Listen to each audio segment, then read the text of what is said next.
Look, I'm about to save you thousands of dollars, maybe tens of thousands. The gun market just went through the biggest correction in decades, and some of the firearms you're probably considering, they're financial disasters waiting to happen.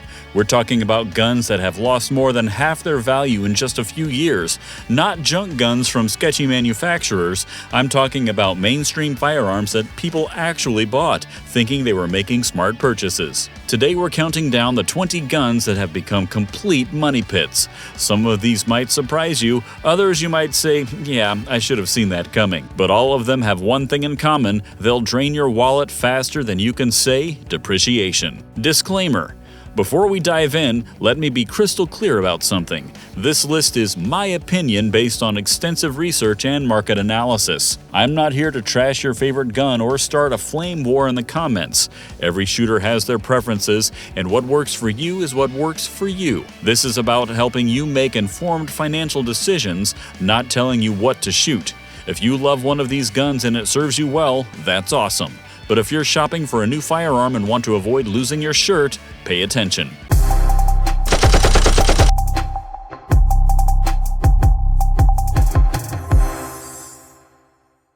Number 20. Any firearm with known uncorrected factory recalls. Starting off with the obvious one that somehow isn't obvious to everyone, if there's a safety recall on a gun and it hasn't been fixed, that firearm is basically a liability with a trigger. It doesn't matter if it's a Remington 700 with a trigger recall or any other model with outstanding safety issues. The moment word gets out about a safety problem, the value tanks, and it stays tanked until that recall gets addressed. Even then, it might never fully recover. Think about it. Would you buy a car with a known brake problem that the manufacturer issued a recall for, but the previous owner never bothered to get fixed? Of course not. Yet I see these guns for sale all the time, usually with some variation of "great shooter, no problems" in the description. The seller either doesn't know about the recall or is hoping you don't.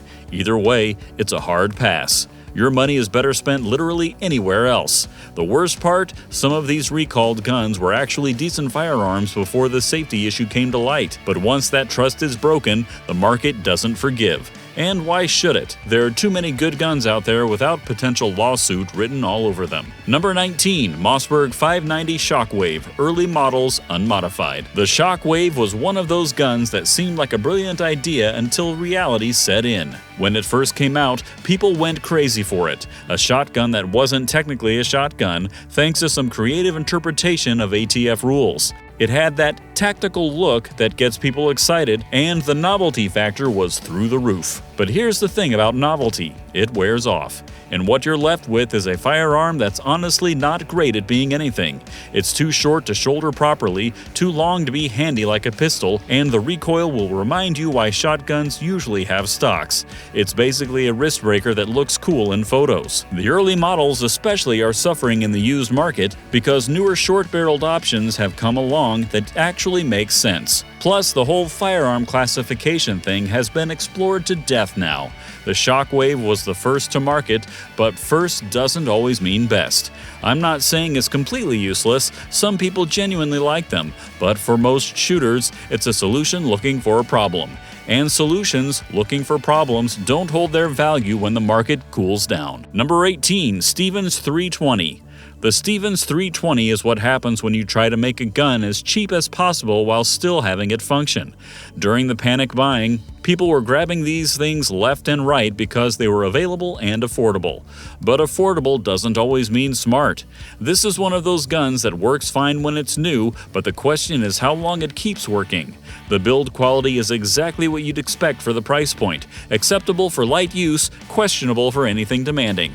And that's fine if you know what you're getting into. The problem is that a lot of people bought these during the shortage thinking they were getting a great deal on a reliable pump gun. Now that the market's normalized and you can actually find decent shotguns again, these are competing with guns that cost just a little more but offer significantly better quality. It's like buying the cheapest tool at Harbor Freight. Sure, it'll work for a while, but when you need to use it regularly, you'll wish you spent the extra money on something better. The resale market has figured this out, which is why you can find these things all over the place for way less than people paid during the boom. Number 17. Hatsand Slugger. Speaking of budget shotguns that seemed like good ideas during the shortage, the Hatsand Slugger is another casualty of the market correction. This thing was marketed as a tactical pump-action shotgun at a budget price, and during the panic, that was enough to move units. But here's what happens when you buy a Turkish-made shotgun from a company that's better known for air guns. The fit and finish is pretty much what you'd expect, which is to say, it's functional but not impressive. The action isn't as smooth as a Mossberg or Remington, the finish wears faster, and the overall feel is just cheaper. Now that supply chains are back to normal and you can actually find American-made pump guns on shelves again, nobody wants to mess with the budget imports. It's not that the Hatsand is necessarily unreliable, it's just that for not much more money, you can get something significantly better. This is a classic example of panic buying coming back to bite people. During the shortage, any functioning shotgun seemed like a cool deal. Now that the dust has settled, buyers are a lot more selective, and these imported budget guns are the first to get passed over. Number 16. Generic AR-style semi-auto shotguns. These things were everywhere during the boom, and for good reason. They looked tactical and different. Companies like Garrissar and Black Aces were pumping out AR-style shotguns that caught people's attention.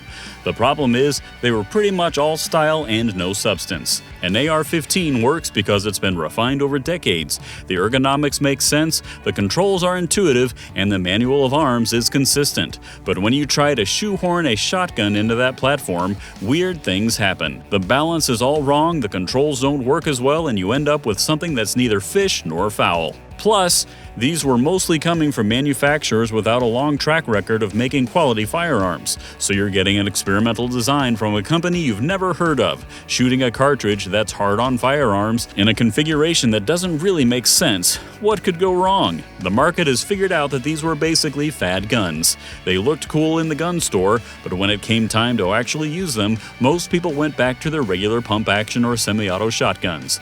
Now these things are gathering dust in safes, and their owners are trying to unload them for whatever they can get. Number 15. AK-style firearms. Post-import impact. This one's going to hurt some people's feelings, but AK-style rifles have taken a beating in the market. Not because they're bad guns, they're not. The AK platform is proven and reliable. The problem is geopolitical economics and what happens when your ammunition supply gets complicated. When import restrictions hit certain countries, the supply of affordable AK rifles dried up, and prices went through the roof. At the same time, ammunition costs started climbing, especially for the less common AK calibers. So you had guns that were getting more expensive to buy and more expensive to feed. Meanwhile, the AR-15 market was doing the opposite. Prices were dropping, ammunition was getting cheaper and more available, and the aftermarket support was incredible. If you're a practical shooter looking at two rifles, and one is more expensive to buy, more expensive to shoot, and has fewer upgrade options, which one are you choosing? I'm not saying AKs are bad guns, they're excellent, but the market reality is that they've become a niche product for enthusiasts rather than the practical choice they used to be. And when something goes from mainstream to niche, the resale value usually follows. Number 14. Older generation semi-automatic rifles. Remember when everyone thought the Bushmaster ACR was going to be the next big thing? Or how about some of the other next generation rifles that were supposed to replace the AR-15? Yeah, that didn't work out so well. The problem with trying to improve on the AR-15 is that you're fighting decades of refinement and an established ecosystem. The AR platform has been continuously improved since the 60s. The aftermarket support is massive. The manual of arms is familiar to millions of shooters, and the performance is proven. So when a company comes along with their revolutionary new rifle design, they're not just competing with the AR-15's performance, they're competing with its entire ecosystem. And most of those alternative rifles never developed that ecosystem, so you end up with a gun that might be perfectly functional but has limited upgrade options, limited aftermarket support, and limited resale appeal. The rifle market has been particularly brutal in recent years, with budget AR-15s available for under $400 and premium AR-15s offering incredible performance. There's not much room for alternative platforms that don't offer a significant advantage, and most of these older semi-auto rifles don't offer that advantage. Number 13. Bolt-action rifles in less popular calibers. This is where cartridge popularity really matters. If you bought a bolt-action rifle in something like .220 Swift or another overbore cartridge, you're probably finding out that niche calibers don't hold their value like popular ones. The problem with less popular calibers is that they're expensive to shoot and hard to find ammunition for. The .220 Swift might be a laser-accurate varmint gun, but when factory ammunition costs 3 times what .223 costs, and you can only find it at specialty shops, most buyers aren't interested. Plus, some of these overbore cartridges are genuinely hard on barrels. The .220 Swift that's been used for prairie dog hunting all summer might need a new barrel sooner than you think. And when potential buyers see that round count, they start doing math on rebarreling costs. The market has shifted toward practical cartridges that are easy to find and affordable to shoot. If your rifle isn't chambered in something like .308, .30-06, .223, or 6.5 Creedmoor, you're going to have a harder time finding buyers, and fewer buyers means lower prices. Number 12. Budget AR-15 pistols. AR-15 pistols seemed like a great idea when they first became popular. You got most of the performance of a rifle in a more compact package, and the whole pistol brace thing opened up some interesting possibilities. But here's what happened. The market got flooded with cheap AR pistols right around the time that everyone realized they're not actually that practical for most people. The shorter barrel hurts ballistics, the lack of a stock makes them harder to shoot accurately, and the whole pistol brace situation has been a legal nightmare. Companies were cranking out budget AR pistols as fast as they could during the boom, and quality control suffered. You had manufacturers who were barely qualified to make full-size rifles trying to build pistols, which require more precision to get right. The result was a lot of unreliable guns hitting the market. Now that the dust has settled, most shooters have figured out that if they want a compact firearm, they're better off with a quality pistol or SBR. And if they want rifle performance, they're better off with a full-size rifle. The AR pistol occupies this weird middle ground that doesn't really excel at anything. Number 11. Common AR-15s, budget models. This is the big one that's going to surprise some people. Budget AR-15s from companies like Diamondback and Anderson have absolutely tanked in value. During the panic, these were selling for $800 or more. Now you can find brand new budget ARs for under $400. The problem is market saturation. Every company and their brother started making AR-15s during the boom. The patents had expired, the manufacturing process was well understood, and demand was through the roof, so the market got flooded with budget ARs of varying quality. Now that demand has normalized, buyers are being pickier. They're realizing that spending a little more for a quality firearm from an established manufacturer is worth it. So these budget builds are competing not just with each other, but with quality used rifles from companies like Colt, BCM, and Daniel Defense. If you bought a budget AR during the panic, you're probably looking at a significant loss if you try to sell it now. The market is absolutely brutal for these guns. There are just too many of them out there, and not enough buyers who want the cheapest option available. Wow, if you've made it this far, you're awesome. Seriously, we appreciate you. Could you do us one quick favor? Drop a like on this video. It only takes a second and really helps us reach more great people like you. Alright, let's jump back into it. Number 10. FN509 Early Production Models.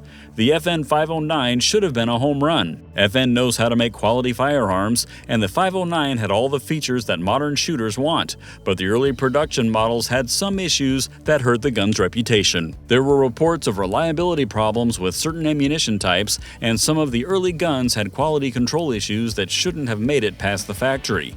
FN addressed these problems relatively quickly, but the damage to the gun's reputation was done. What makes this particularly painful is that FN fixed the issues, and the later 509s are actually pretty good guns, but the early models are stuck with the reputation problems, and buyers are understandably nervous about them. It's a classic case of a company rushing a product to market and paying for it later. The pistol market is incredibly competitive, and shooters have long memories when it comes to reliability issues. There are too many proven options out there for people to take a chance on a gun that had problems, even if those problems have been fixed. Number 9. Walther PPQM1 Paddle Release. The Walther PPQM1 is actually a really good gun. It's accurate, reliable, and has one of the best triggers in the striker-fired pistol world. The problem is that most American shooters hate the paddle magazine release. Walther stubbornly stuck with the paddle release for years, even though American shooters clearly preferred button releases. By the time they introduced the M2 version with a button release, the damage was done. Most buyers were already looking at other options. This is a classic case of a great gun being held back by one feature that the market didn't want.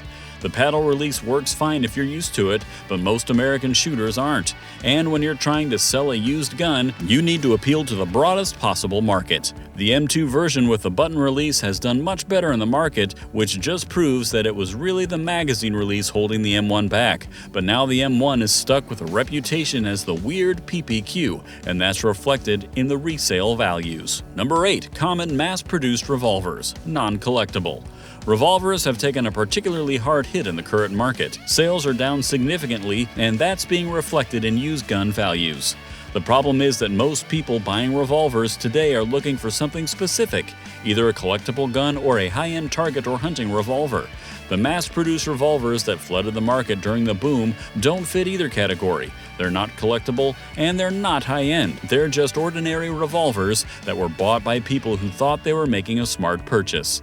The revolver market has always been more specialized than the semi-auto market, people buying revolvers for a specific purpose, and they tend to be more selective about what they want. So when the market cooled down, these ordinary revolvers were the first to lose value. It doesn't help that the ammunition for many revolver cartridges is more expensive than pistol ammunition. When people are budget conscious, they gravitate toward guns that are cheaper to shoot, and that's usually not revolvers. Number 7. Original Hudson H9. The Hudson H9 is a perfect example of how quickly a gun can go from hot property to worthless. When it first came out, people were excited about the innovative design and the company's claims about improved performance. But the H9 had problems. Real problems. There were reliability issues, quality control problems, and the company's customer service was reportedly terrible. Within a couple of years, Hudson went out of business, leaving H9 owners with guns that were difficult to get parts for. Now, I know Hudson has been resurrected under new ownership, and they claim to have fixed the problems, but that doesn't help the people who bought the original H9. Those guns are basically orphaned firearms with questionable reliability and limited parts availability. This is a reminder that buying from a new company is always a risk. Even if the gun looks great on paper, you never know if the company will be around to support it in a few years. Stick with established manufacturers unless you're prepared to take a gamble. Number 6. Sig Sauer SP 2022. The SP 2022 isn't a bad gun, but it's a victim of Sig's own success. When Sig introduced the P320 series, it pretty much made the SP 2022 obsolete overnight. The P320 was modular, had better ergonomics, and became the basis for the military's new sidearm. Sig discontinued the SP 2022, which immediately hurt its resale value. When a manufacturer discontinues a model, it sends a signal to the market that they don't think it's worth making anymore. And if the manufacturer doesn't think it's worth making, why should buyers think it's worth buying? The aftermarket support for the SP 2022 was never great to begin with, and now that it's discontinued, it's only going to get worse. Parts availability will become an issue over time, and that's always reflected in used gun values. This is why it's generally safer to buy guns from current production lines. Discontinued models might be perfectly functional, but they're always going to have limited resale appeal. Number 5. Smith & Wesson M&P Shield Original Non-Plus.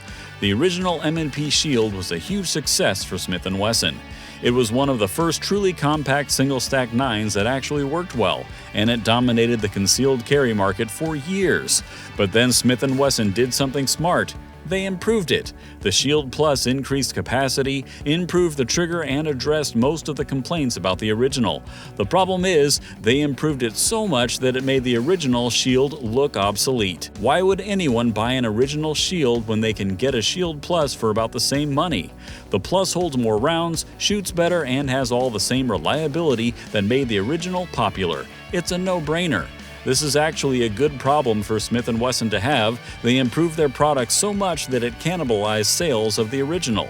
But if you own an original shield, you're probably not happy about how much value it's lost. Number 4. Springfield XD, older generations. The Springfield XD was ahead of its time when it first came out. It had features that other striker-fired pistols didn't have, and it was reliable and affordable. But the pistol market moves fast, and the XD got left behind. The ergonomics of the XD were never great, and as other manufacturers improved their design, the XD's shortcomings became more obvious. The grip angle was weird, the trigger was mediocre, and the whole gun just felt dated compared to newer options. Springfield tried to address some of these issues with the XDM and XDS lines, but by then, the damage was done. Glock had improved their Gen 4 and Gen 5 guns, Smith & Wesson had the M&P line, and Sig had the P320.